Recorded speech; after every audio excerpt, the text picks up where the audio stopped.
Hello, everyone. Hi, it is just me tonight, so buckle up, guys. I have no guest host because Caleb just moved into a new place and he doesn't have his studio set up quite yet. And I have no producer, so you get what you get tonight. So, first thing, though, I do want to do is to let you guys all know about this awesome wine. This is a new product coming out. This is, you're going to get a discount of $5 off shipping if you order 2 bottles or more using the discount code MENTAL. This is the official Spirit of 1776 wine. It is a lovely Merlot.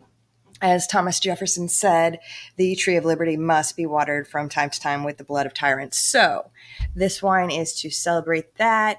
There will be a discount code, like I said, mental. And here it, oops. You know what? Like I said, guys, sorry. It's just me and I'm doing my best. Here's the link for that. It'll also be down below. But so before I bring our guest on tonight, I wanted to let you know the type of person Michael Heise is. My first interaction with him, before I even knew him, was one of concern. We were in NOLA for the National Convention in 2018, and I got a DM asking me if I was still being harassed by a psycho who started a physical fight at the hotel that we were all at for the convention. And so, Michael Heise is a pretty decent guy, guys. I'm just going to bring him on and he can speak for himself. He is the guy behind the Mises Caucus. Hi, Michael. Welcome. Thanks for having me. I got to say, I don't remember that. So I appreciate you saying that. Yeah, you know what? Like I went back through and I was like, oh shit, wow, that was our first interaction. That's pretty cool. That guy was really, really, really crazy. And he got ejected from the hotel. And yeah, so he somehow found a picture of me. I had posted from the Take Human Action Bash and started messaging me in the middle of the night, death threats that were insane. So among other people, but yeah. Well, sounds like a good move on my part. Yeah, so I'm like, wow, that was really nice, thank you. But yeah, the guy, he was taken care of. Unfortunately, somebody tattled on him to Facebook and got him blocked. I was just waiting for more fucking hilarity to ensue. I couldn't wait to get another message. More memes. Right? You know what? Keep it going, dude, that wears Crocs in your profile picture. Ooh. Yeah. So you get what you get with that, So, like I was telling you before, we have had a huge influx in my state here in Nebraska over the last year and a half, and all of our affiliates across the state of new membership. And, nobody says, hey, we came because of Mises, but it organically kind of just went that way. Everybody is friends. Everybody's pretty Mises friendly, if not in the Mises Caucus. And we all get along pretty damn well here. It's pretty nice. Yeah, I mean, you guys have a really solid crew there. I know that they kind of did a number on the state there, and if the team was doing their job, they probably onboarded these people, because I think we're probably the only group of people in the party that even has an onboarding program for new members, and to walk them through and kind of tell them who we are, what we're all about, what we're doing, what we're planning. Take their questions and then kind of make the ask of, like, if you like what we're saying, we want you to throw down with us. And so if it was that complete, they probably were doing their job properly. And it's really cool, man. Like I haven't done as many this year so far, but I love doing the onboarding meetings, because what happens is you're watching a spreadsheet of data turn into a community. And, so when you first embark on that and you just have these spreadsheets and there's like 400 contacts, and it's like, oh my God, this sucks. But then you start getting them in the meetings and you find out that, like, this isn't just a line on a spreadsheet. Like, it's a person with a story and motivations and, all kinds of stuff. And you start to see them interacting with each other, and it starts to take on a life of its own. And it's a lot of fun. Isn't it great? I love joining Mises Caucus meetings. It's like a party where we get shit done, Yeah. Yeah, and by party, I don't mean political party. I mean, like, we have fun and we advance liberty. That's how it's got to be. I mean, that's culture, you know, and I think culture and a sense of community and all of that is something that's been missing in the party for quite some time now. And if you don't have that, it's, I mean, politics is drudgery. You know, we're talking about door knocking and in, you know, at least right now here in PA, like 90-degree heat, you know, or you might Yeah. have 10 friggin' doors in a row that don't answer, or, you know, people look at you and be like, I'm registered as a libertarian. What do you mean? You know, and there's just all kinds of drudgery that comes with it. And if you don't have that community aspect, it can be overwhelming and like, what's the hell is the point? So I think you kind of have to have that fun in order for this thing to drive on. And I think we've captured that. That's good because, you know, as much as you try to do things and try to advance, like, you know, the things that we hold dear, like, you know, a couple years ago, we were collecting signatures in our state for medical marijuana to get put on the ballot, just to get put on the ballot. We exceeded the number in the appropriate amount of time of signatures that were supposed to be. And the legislature said, no, still not going to let you vote on it. And that like totally took the wind out of my fucking sails. I was like, but we played by your rules. We did what you said that we had to do to even try to get people to, you know, vote on it, to see if they want it. You know, luckily we have hemp. Nebraska is a big agricultural state, and unfortunately most of it's freaking corn. But, you know, which is awful for the soil, takes forever to, you know, redo. Hemp makes millions of products and, you know, just does many more things and is way better for the soil. So I was happy that we got that. But, you know, to get smacked down even after you play by their rules was really just awful. If your state has the ability to do ballot petitions for the state level, it might be true then that you could do such a thing at the local level. So maybe kind of They're doing a currently more. doing it again. Oh, It's okay. going back. Like people are out there right now. I got approached at Target the other day by a fight for 15er. We had a fun conversation. I left her with her jaw on the ground. Well, what the hell is the point of that fight anymore anyway? You know, like most major corporations are offering $15 an hour, and people aren't taking the jobs because the inflation has wiped out the utility of that $15,000 or $15 an hour. So Yeah, got to her crank it up to argument was 50. awful. Yeah, her argument was awful. Obviously, she's you know all for big business and screw mom and pop and small business Oh wow. because, you know, I told her, you know, small business can't do that and nor should they have to. And then I said, you know what? Do this for me. Ask any server you know if they would prefer $15 an hour or their two whatever an hour plus tips. I guarantee you 100% of them will smack you in the face about that $15 an hour. That's a joke to them. They haven't made that in years. That's not why they do this. Yeah. Yep.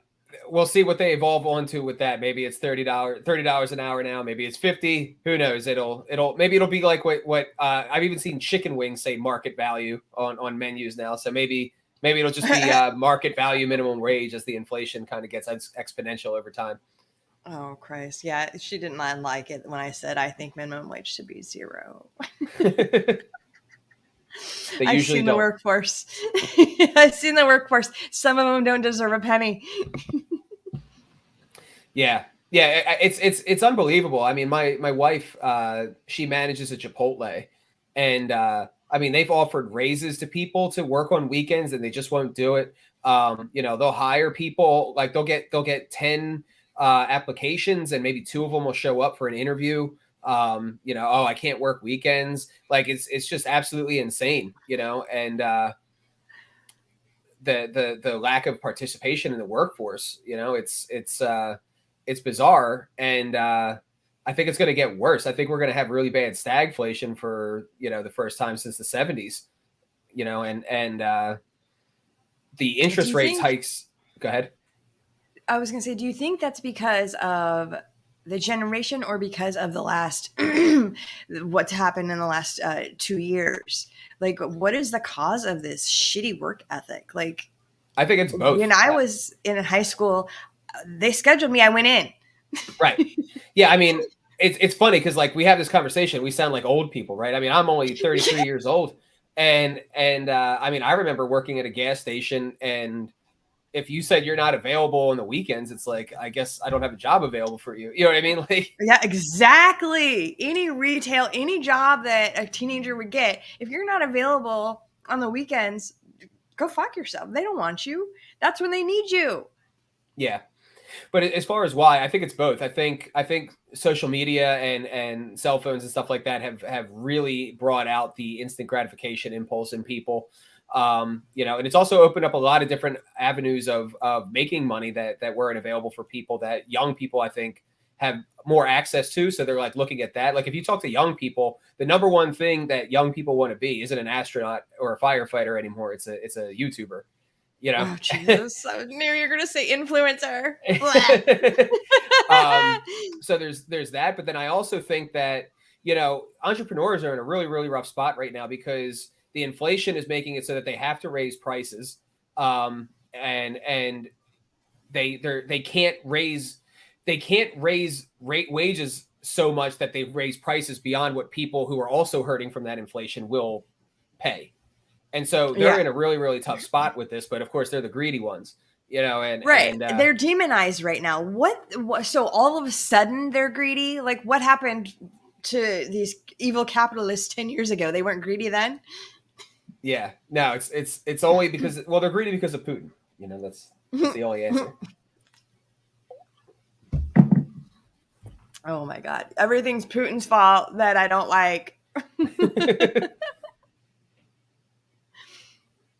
Fucking bizarre. So how did you feel about your interview with Reason? So I watched that twice, and I was glad he asked the questions that he asked so that you could answer your, you know, opponents or haters or whatever. You know what I mean? Like he asked good questions, and I thought you did great in the interview. How do you feel about it? How do you feel about the way it was edited and put out there?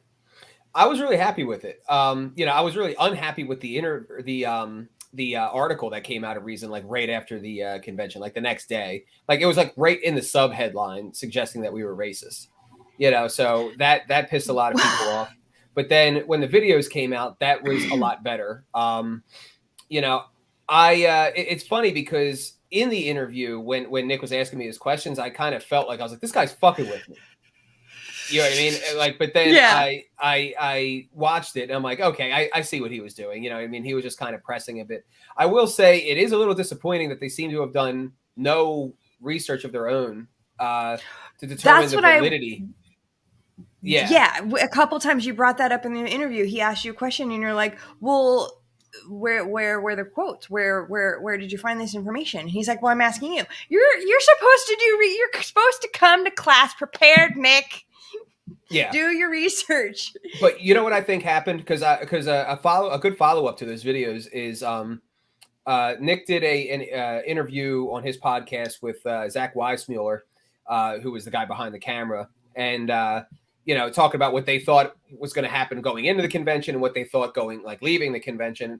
And I suspect that what happened here is that they had some caricature of me in their minds of this right winger and all of this stuff, and then you meet me in real life, and I'm like 5'5.5", and I have like a scrunchy face, and I look kind of goofy, and I look like I don't want to say like what's that? I said, oh, stop it. You look fine. Well, I mean, I don't think I look the part of what has happened here. You know what I mean? Like, and right. Yeah. And so I think people underestimate me because of that. And I think maybe they did that, or maybe they had this like picture in their mind that I was this right winger. But I think ultimately what happened with them is that I don't want to say that they're left wing, but I think they're pro-choice, and I think they're pro-open borders, which is fine. And you know, that happens a lot in the party where people on those two issues, they want to impose their preference within the wider spectrum that exists on those issues and make sure that that's represented in the platform. So I think that they were, you know, a little bit upset about that, but maybe they had some assumptions as to the motivations or why we were doing this. So like actually getting that chance to explain, like, no, we're trying to be more inclusive. Like the people who are basically enforcing their preference are the ones who are excluding people. And the people that they're excluding, I would say, constitute the majority. You know, I mean, one of the questions he asked me was about like, how am I defining the liberty movement? And, you know, I know there's more to the liberty movement beyond this, but I think it's pretty clear that Ron Paul was the archetype of the modern libertarian movement. and I don't think a lot of them are, gung ho pro-choice, and so that's a huge, like, low hanging fruit audience to be kind of pushing to the side. But yeah, so I was really happy with it. But what I was most happy with was the response. I watched pretty closely the view counts and the comments on my interview, Dave's interview, Angela's interview, Amash's interview, and the mini documentary that they put on. And I did not expect the strength of support that we got in the comments of those videos. I mean, it was overwhelmingly in favor. I mean, my video has 10,000 more views on it than Amash's video, and I'm pretty freaking sure that a lot more people know who Amash is than know who I am. Holy crap! You know what I mean? Yeah, I was going through the comments, all positive that I saw. Yeah. I mean, you get the occasional one, but then I would say check out the Amash interview and check out the comments on him.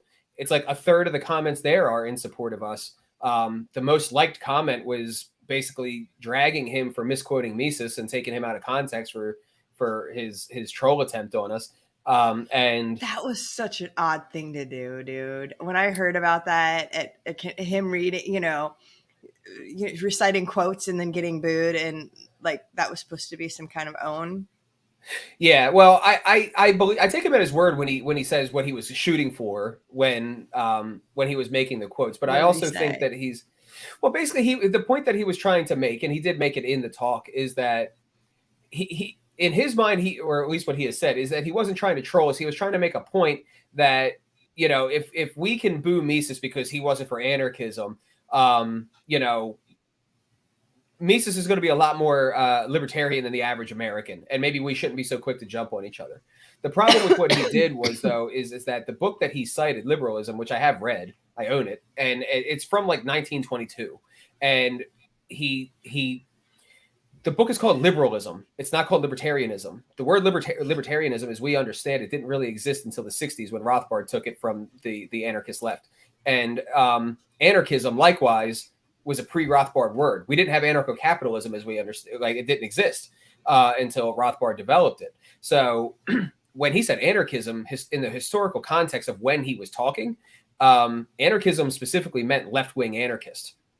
So when he says anarchism has nothing to do with liberalism, he's absolutely right. You know what I mean? Like, within the historical context. But so Justin, I think, knew that. And he also knew that Justin said libertarianism.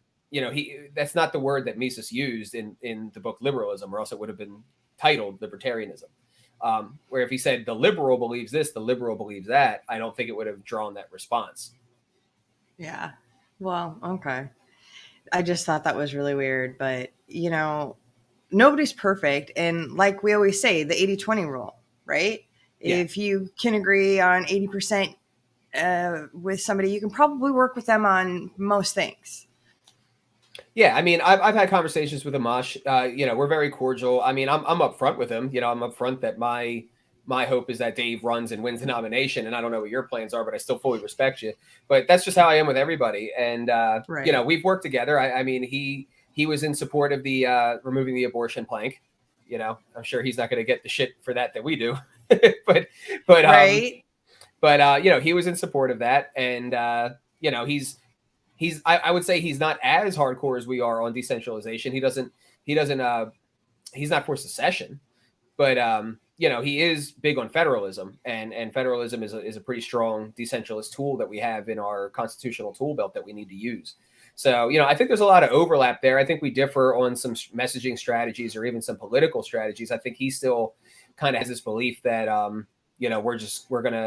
we're going to strike it big on one of these federal races, one of these times, and we're just going to have like a perfect storm that emerges out of that. And whereas for me, I see the federal government as irredeemable. It's a ship that's going to sink, and we have to react accordingly. That's like a presupposition. So what that means to me is that the only real utility for those races is ballot access, messaging, and recruiting, whereas the actual political aspirations should be state level and lower for the purposes of separating from this sinking ship that's going to take us all down with it if we don't get away from them. And that is what I think drew so many people initially to the party, is that's where, the government has the most effect on your day-to-day life, is in your local community. The local elected officials have way more effect on your day-to-day life and everything else that happens than the people in Washington, D.C. do. So I think that, Mises concentrating on local offices that, like you said in the interview, sheriffs, the school boards, what was the other one that was pretty important? City council, mayor, sheriff, school board, judge. Yep. Yes. Judges. Oh my God. Yes. We need to concentrate on those. And I think that is where our efforts will be best spent. Yeah. I mean, people have rediscovered, I think, in the recent past that the primacy of local level elections. It was your localities and your states that were enforcing the lockdowns. It was the county level school boards that were trying to say, we're not going to look at the data on how not dangerous COVID is for kids. They're wearing a mask. I don't care what you think, parents. You know what I mean? And so what did you see? You saw a whole bunch of people, specifically moms, flooding school board meetings and basically being forced to kind of rediscover the primacy of local level politics.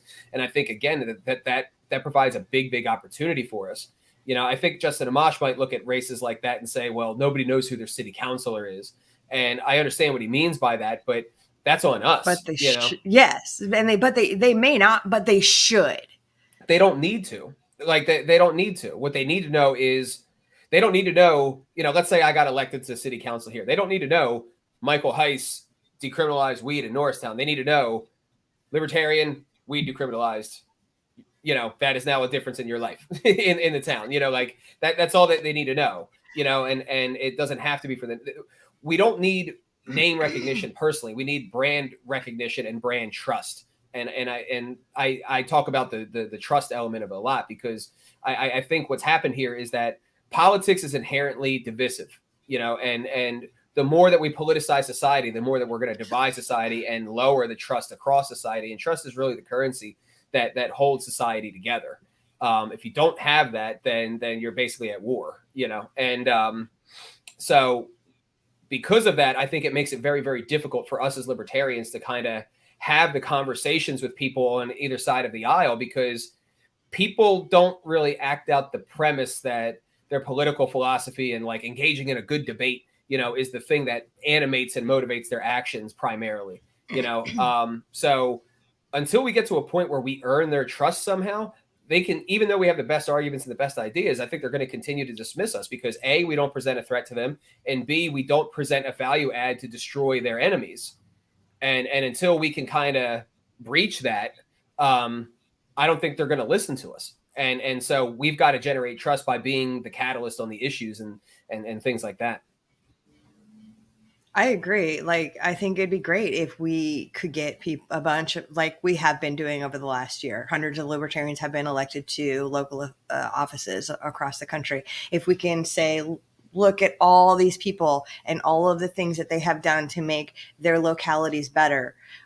What more, you know what I mean? What a great thing to be able to present as, here's the receipts. Here's what we've accomplished in our local elected offices. We've decriminalized this here. We have cut, regulations for small businesses there.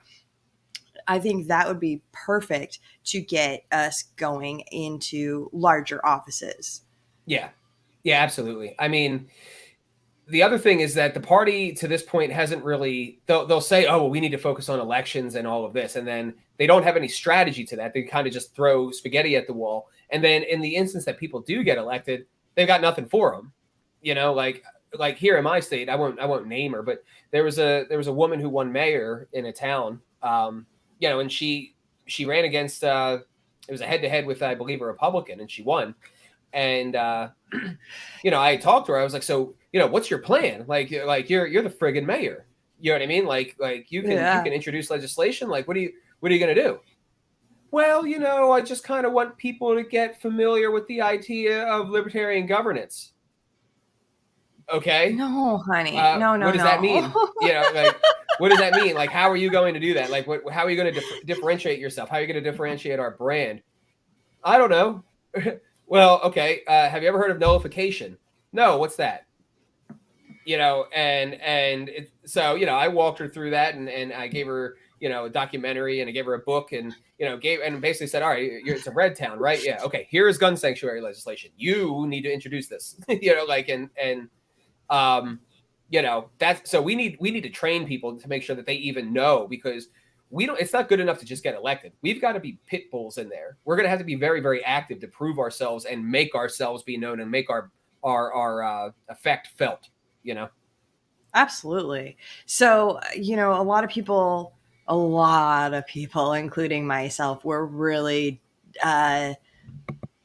pissed off at the lack of messaging against mandates over the last 2 years from LP National. Like, where were you when our liberties, our most fundamental basic liberties, were being taken away? We couldn't go to school, we couldn't go to work, we couldn't leave our houses in some places. Luckily, in my state it wasn't that bad, but the mask thing was enough to make me, that was a hill I was willing to die on. And then when the vaccine passports and the vaccine mandates came out, again, nothing, crickets. So, they say that Mises has a problem with messaging. I'm sorry, the old LP had a problem with messaging as well. So, how do you think that's going to change in the future? Because we are the bold party. We are a radical party. Our principles are radical. There's nothing wrong with admitting that out loud in the open space. Right.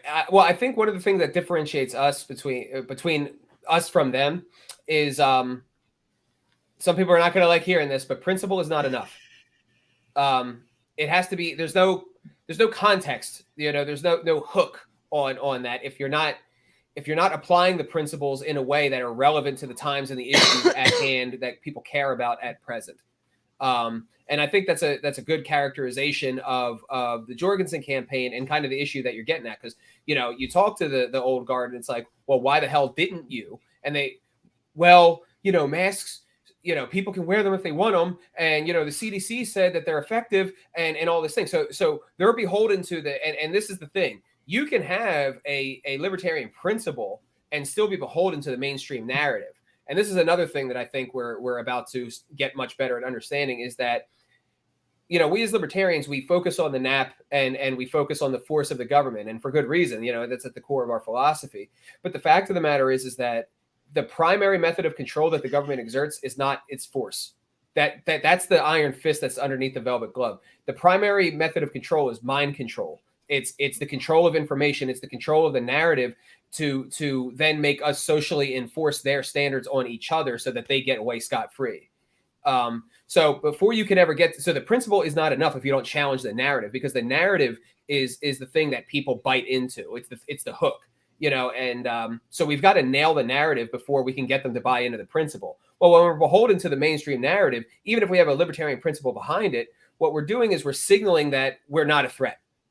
And that I think kind of characterized the entire Jorgensen campaign is, we're going to support BLM because that's the mainstream narrative. That's what everybody is supporting them because that's the mainstream narrative. And, we can't run afoul of that. So we're going to repeat their narrative. We're going to follow it up with some libertarian policies and principles and signal our safety to them. But by signaling our safety, we were very easily dismissed. We had nothing to check. Like, we couldn't. Again, we weren't a threat to their enemies, and we weren't a threat to them. So they had no reason, and they just said, "Oh, you're harmless.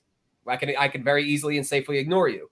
And we have to challenge the narrative before we can get people to bite down on principle. Excuse me, sorry. And we saw a lot of people not showing a lot of principle, not showing a lot of backbone, and I'm ready for a change. And I know a lot of other people are too. So I'm looking forward to, more bold messaging. You know what I mean? So far, there's been a great response to how the party's been messaging, and I think this thing they've got coming up where it's like declare your independence from the Federal Reserve and promoting Bitcoin, or doing a call to action to call your congressman, to support the Democrat resolution to end end our support in Yemen, of Saudi Arabia. These are things that, again, when people join political parties, they join political parties to do political shit. And I understand that we have to raise money, we have to ask for money and all that stuff. But when all you're asking to do is give me money, give me money, give me money, and you're never doing any calls to action, well, then what the hell, is the point of being here? So I think some of these, not necessarily like campaign related calls to action, but like, hey, come help us spread the word on Bitcoin, buy the dip. Hey, call your congressman. You can do it from the toilet. Call your congressman and let's end this bullshit in Yemen. That actually gets people something to be engaged in, that can work, that they believe in, and with each other. And the more that we get people working with each other, the more positive culture we're going to generate. And that's another big thing is the culture of the party has been toxic for so long. And people seem to think that, well, if we just cling to our principles, positive culture will just spring up out of the ether. And that's just not how it works. It's not how it's just sprinkle not how it works. fairy dust on it. Yeah. No, like, and no, culture is something that is cultivated and then maintained and protected. Absolutely. And if you don't have standards to protect that kind of thing, then the lowest common denominator gets to rise to the top and basically ruin everything for everybody. So I was asking my fellow Mises Caucus Nebraska people some things to ask you about.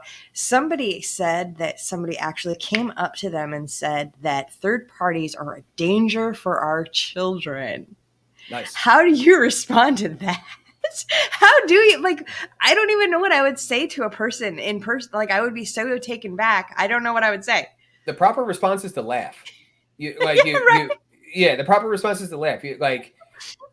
You're clearly hysteric, and I what is there a question? Like, you know what I mean? Like, right.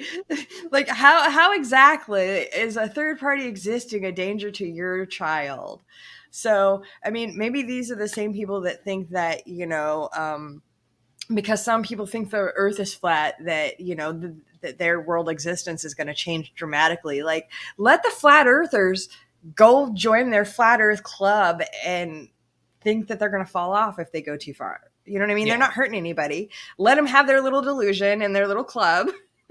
I do think it speaks to the or I should say it could speak. I don't know the context, but it could speak to how serious the whole culture war thing is. And this is something that I think people don't understand. And they get on us about it. It's like, oh, this is just culture war stuff that they're engaging in. It's like, well, we freaking have to engage in the culture war. That doesn't mean that we have to take a side, but we have to address it. And we have to acknowledge it as reality, because what's happening here is you have culture groups that are formed up into political mobs, and the power of the state is and the executive branch is so high, so strong, that it's essentially an existential identity crisis for the losing side. Like, and it keeps getting stronger and stronger. The losers get madder and madder, and we're like basically forcing each other to be in this polity where we do this to each other every 4 years, and that is, I think, driving the lowering of trust in society. So, that could be somebody who is basically, they could be on the left or the right and say, well, if this election doesn't go my way, life as I know it is over. And, so like, we've got to provide answers to this kind of stuff. And if we're afraid to deal with that just because we don't want to take a side in the culture war, then we shouldn't be surprised when people don't look. If we're not willing to provide answers, don't be surprised when people don't look to you for answers. True. Yeah. And yeah, like that one, it's a difficult one, but yeah, I would definitely laugh. And then I would ask more questions and try and figure out what the hell they're talking about. But we all know that some people are hysterical and they're set and they're just never going to listen to reasonable debate or, reasonable ideas that differ with their own worldview. We've got people out here talking about their truth and whatever. Like, I feel like we're living in an upside down world and I want out. We're living in a world where people with completely different worldviews, different cultures, are being forced to associate with each other through politics. And this is why decentralization is so important, because it's the only way to diffuse it. It's either we decentralize or one side has to annihilate the other. That's the only way. That's pretty much the only way that we're going to get out of this is we. And I don't want to do the annihilation thing. So I really think that we need to, decentralize. And you know what? If we decentralize, Los Angeles County is probably still going to be a progressive hellhole that, violates a lot of our sensibilities of libertarian principle. But if that's the norm that they want, then let them fail. Let them fail. Let them do that, and we, those of us who want more freedom or whatever, we can kind of be the exemplars in our own communities and kind of have the experimentation. You would think that decentralization would be palatable to everybody across the political spectrum because they all want different things. And, somebody living in LA knows that their life is way different than somebody living in rural Alabama or, any other rural area, right? I mean, you would have to take that into consideration and think, this is great for LA, but this might not work over here. And why don't we let them do what's good for their community and we decide what's good for our community? Like, you would think that that would be a really palatable thing for anybody, regardless of their political affiliation. Yeah, I think it is. And this is one of the, I guess you can call it a silver linings that I think came out of the whole COVID thing is I think people are thinking like this more and more. Because what did you see? You saw huge migrations of people out of New York, out of California, and to places like Tennessee or Nice. Florida or Texas or South Dakota, Yep. and all of that. So people were thinking of themselves less as Americans and more as Floridians or more as this or that. And that's speaking to a real change or a real difference in culture, or a real difference in worldview that these places represent. And so I think there's a lot of energy in the grassroots, in the average person for decentralization. Where the problem comes into play is the political establishment. They all get grants or they all get money from the feds, or whatever. And so you're going to have to. So even though the rank and file might be able to be sold on this, well, what are we going to do without our federal money? What are we going to do with the strings of control if we don't have them? We're going to have a crisis on our hands in the short term. That's something that I think is going to have to, the fear of that is going to have to be shed. It's like, okay, yeah, you might not get all the federal money for welfare programs or whatever, but hey, if West Virginia were to shed the feds and then go to a free market and reopen their coal, shed all the restrictions and regulations of the Obama regime and the Biden regime and all of that, they might not have such a need for the welfare programs, or what they can do. Maybe they could patch through in the state, or what they do need, they can patch through in the state. And it doesn't have to be this federal control.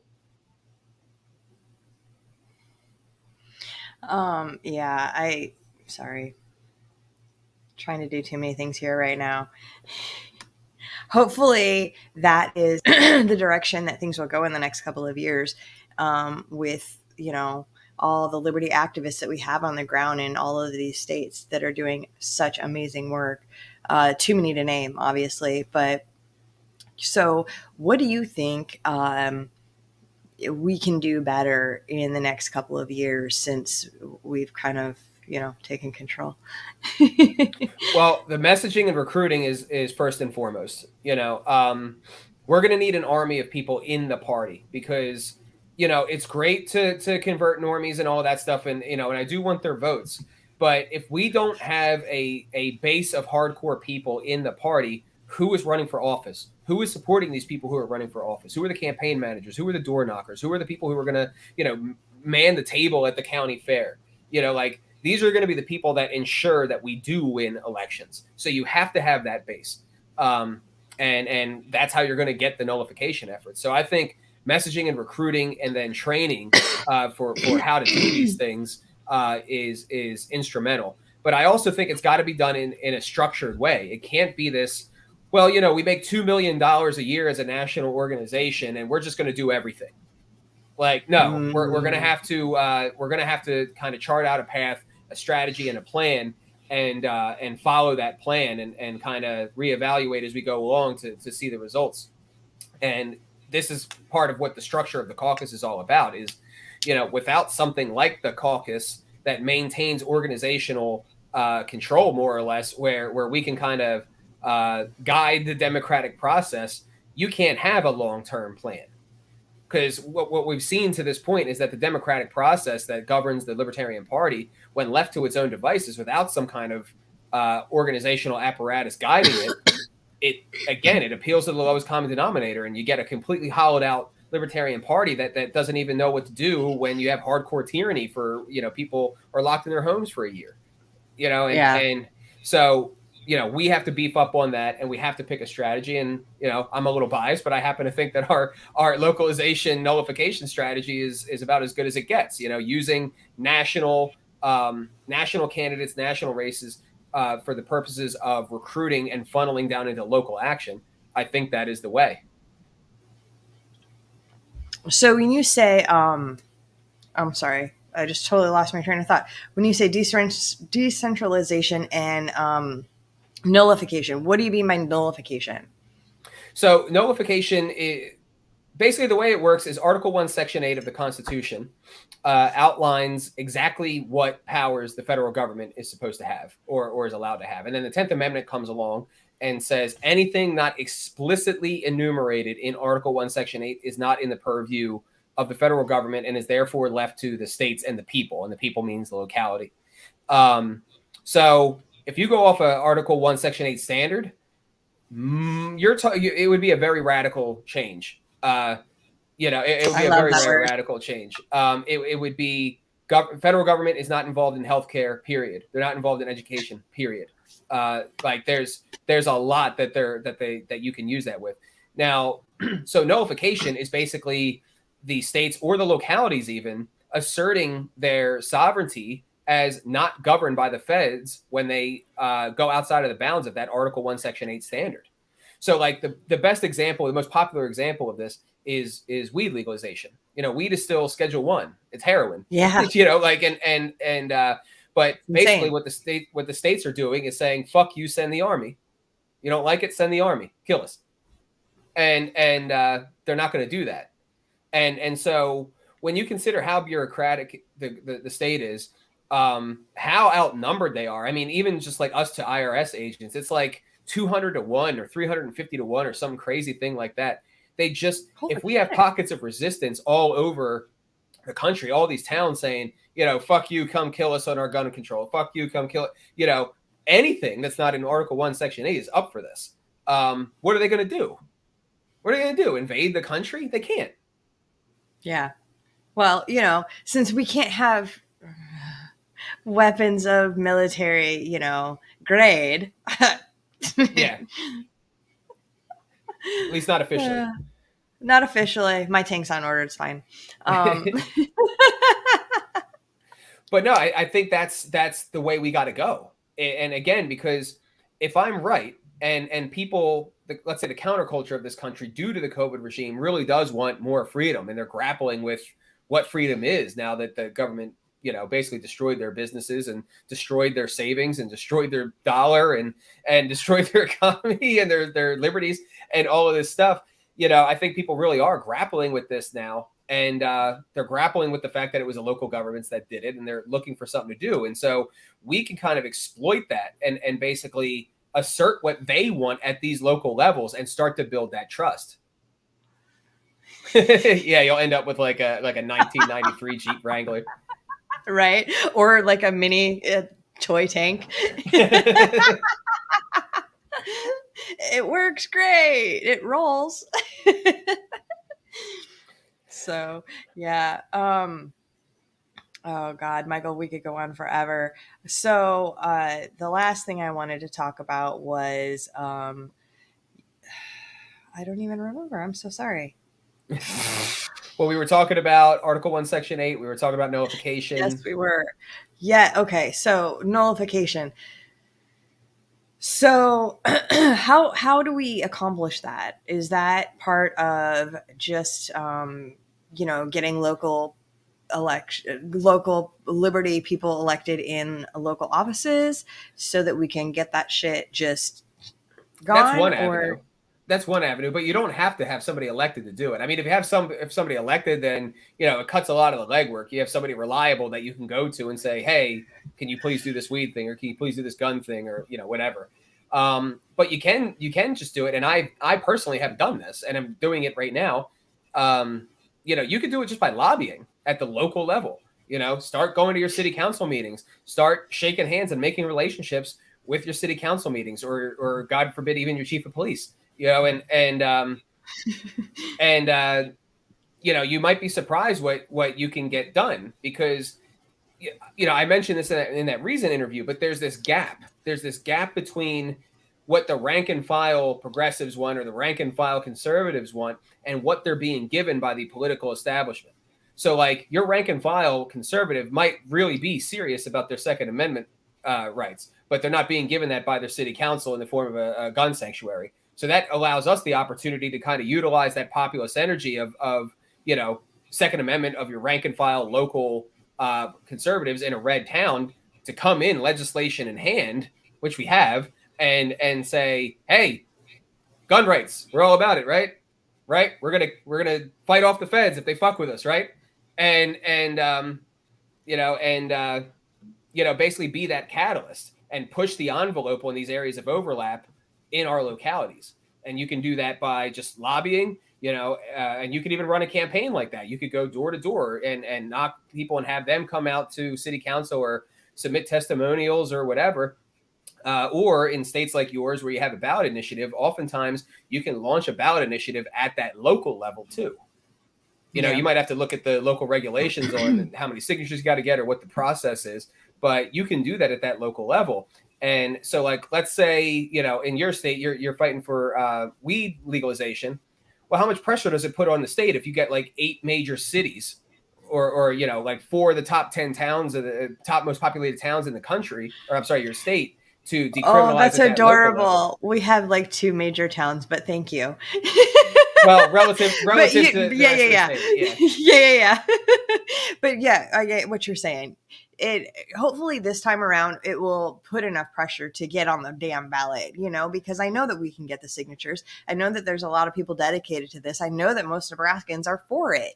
Even if they aren't, going to partake and have no horse in this race, they are still for other, think about how many vets this will change the life of, Yeah, and the thing is once you crack that first one, now you have street cred, and you have an accomplishment, and that local city, that city council, they might still think of the Libertarian Party as a joke, but they're not going to think of you as a joke because you've done something, So like, kind of, I'll use my town now. To be fair, I think I got really lucky in how little work I needed to do to get weed decriminalized in my town.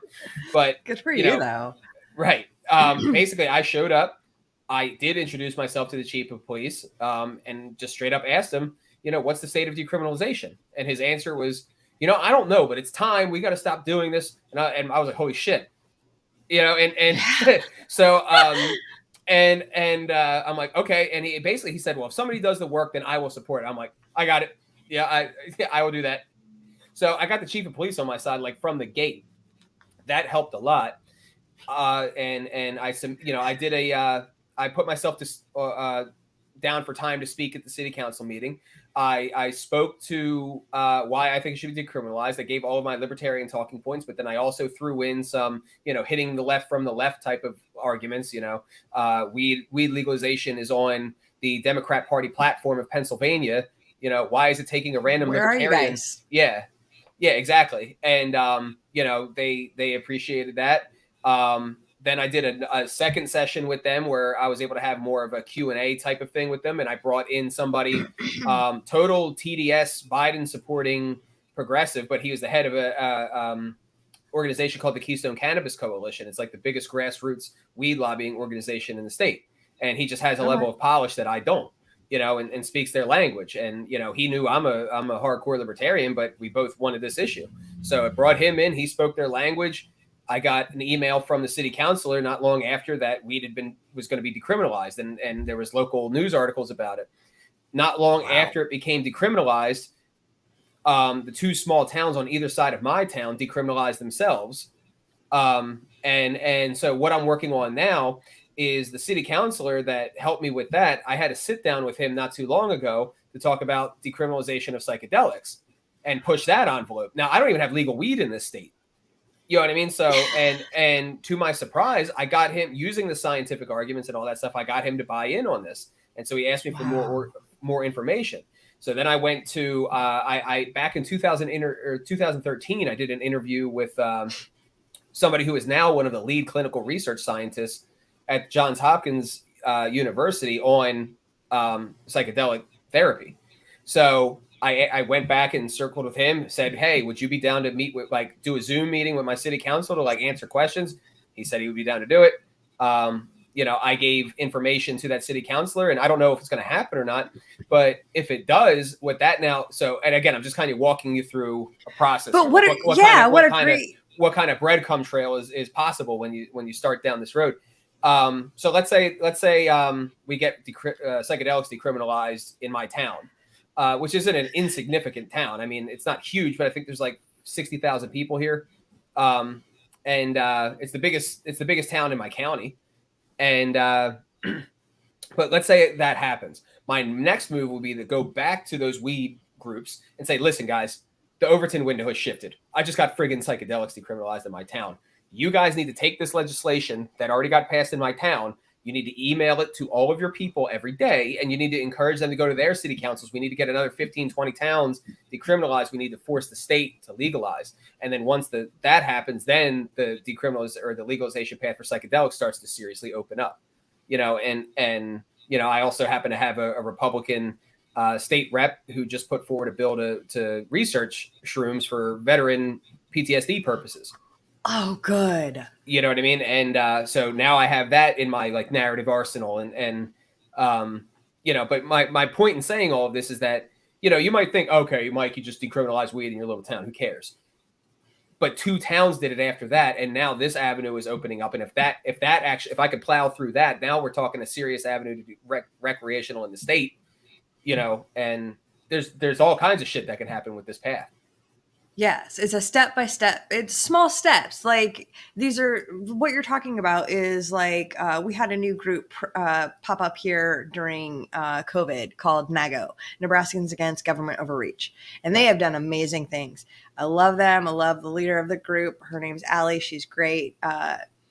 But it's a total grassroots effort. And it was just to say, hey, look, you're not going to encroach on our rights anymore. We're going to do this. We're going to do this. We're going to do this. They were out there every week doing something. It was either, a call to action, mostly lots of calls to action. Like, here's what's happening in local legislature. Here's how you can contact your local people and tell them how you feel about it. Do it. It'll only take you a minute. So I think the more of that we get, like you said, it's incremental, it's little steps, and these are easy things to do. Another thing that came out of this, I almost forgot. This is a big one. I'm really excited about this. So I saw that news story that this Republican state House member, put up a bill for researching shrooms. And if you were to have asked me before I saw that news article, would a veteran Republican in this state go for psychedelics or defend the guard? Which one do you think they go for? I would have said defend the guard, no questions asked. So the fact that this chick has already like crossed the line on psychedelics, that very next day I called her office. It was like, I have an organization that just took over the 3rd largest party in the country. I take this issue seriously. I promise you that the chair of my state Libertarian Party takes it serious too. We want to have a sit down with you, and talk to you about this and see how we can help.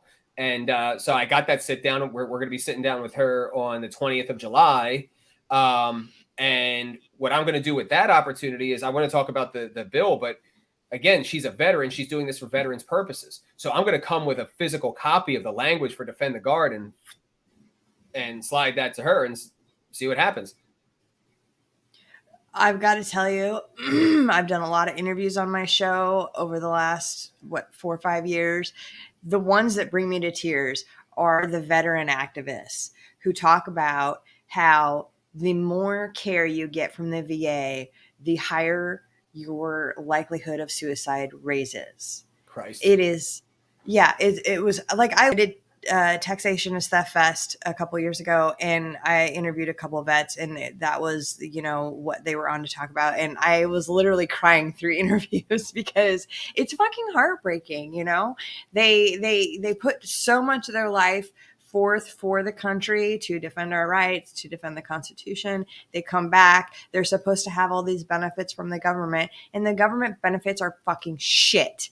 I've been in VA hospitals. I wouldn't take my fucking dog there. Yeah. but I've seen relative after relative fester away in those shitholes. I'm sorry, they're shitholes.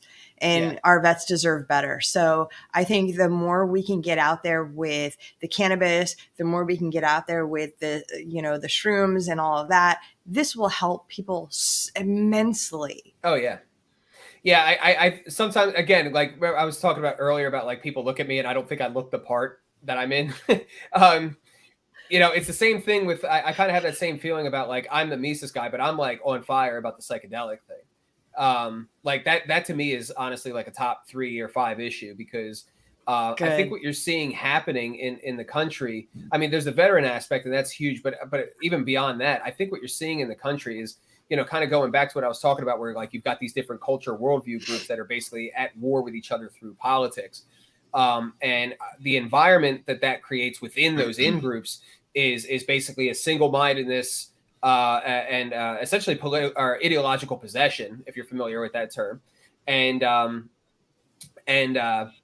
basically people give up their own ability to be individuals. They stop thinking and they adopt the narrative of the group to therefore be like validated by that group.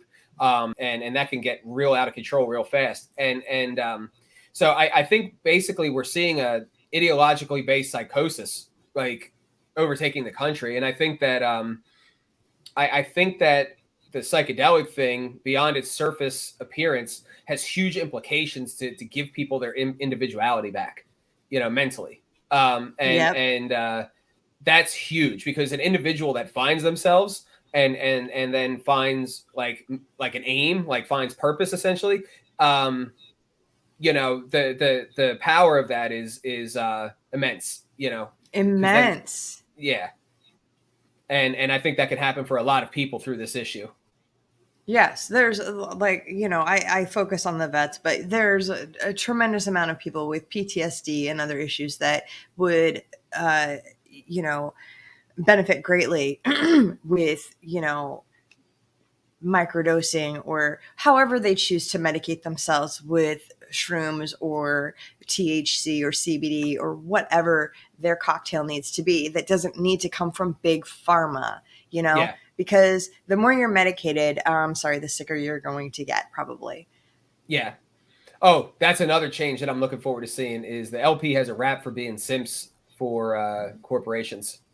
Mm, Um, that's a bad rap, man. yeah, that's a bad That's rap. not us. Yeah, that's not us. And I think there's definitely room for nuance there, especially when you're talking about the nature of fascism. The merger of corporations and government, and that's what we're at, and that's where we've been at for a very long time.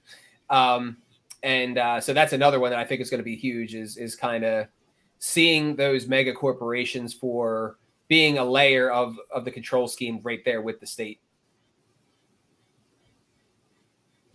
Well, hopefully, we can move forward in a positive direction. And I think that we can, honestly.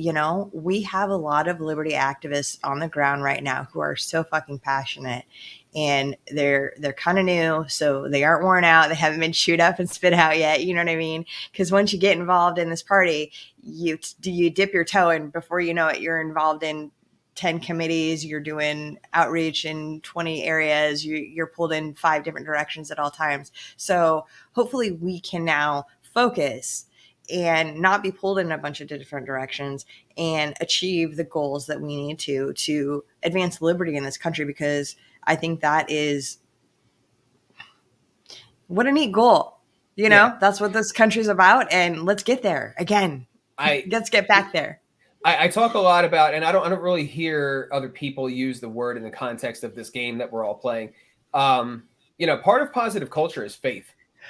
If we don't have faith in what we're doing, or that there is a capability for us to do something about the situation, then what the fuck is the point of all of this? Yep. So I consider having that faith, and when you talk about faith in the context of libertarianism, we're kind of we kind of have like an ultimate faith that the good of humanity will, generally speaking, win out over our shadow. That liberty is what grants us the most access to choice, the most access to our potential.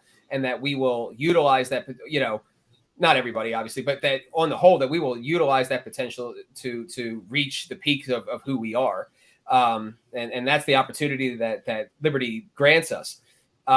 That's a real high faith political philosophy, and we have to carry on with that. And I think Yep. fundamentally, when we get into the nullification and decentralization stuff, there's a fundamentally American underpinning to how we can pitch this. The federal government did not create the states.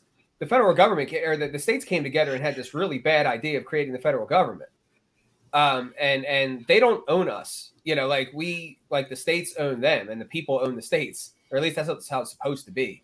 And again, people are grappling with what the hell has happened the past 2 years. And I think if we don't have to make it overly like deontological and Rothbardian. We could just make it about the Bill of Rights. We can make it about our founding. We can make it about our legacy. We can make it about the things that our forefathers killed and died for. Yeah. And that's a The narrative. basics. That's a narrative. That's what people will bite on. And yeah. I couldn't agree more. And I think that's a great place for us to stop. I know that you've got a early morning tomorrow, so I'm not going to keep you, but thank you so much. And I think that you have so much to offer and such good ideas. And let's just hope that, we can get our goals achieved in the next couple of years, because I'm excited to see what happens in 2024. I don't know about you. Oh, yeah. Yeah, I'm definitely excited. I think I know what's going to happen. So take human action and thank you. Yes, awesome. So, Michael, where can people find you? This is plug yourself, please. Well, just search LP Mises Caucus on any social media to follow us, and you'll find us. And then if you want to get involved, go to takehumanaction.com, fill out the email form. Like you'll join our email list, but your information will be routed to our organizers in your state, and they will reach out and pull you into this community that we keep talking about. And even if you're not like politically oriented or even for voting, check it out anyway. Get involved in that community, and you might end up getting involved for the fun of it with that community. Awesome. All right. Well, it was so nice to talk to you, Michael. Love it always. Well. All right. Well, you're welcome back anytime. So we'll talk to you soon. Appreciate it. Thank you. All right. Good night, guys. We'll see you next week.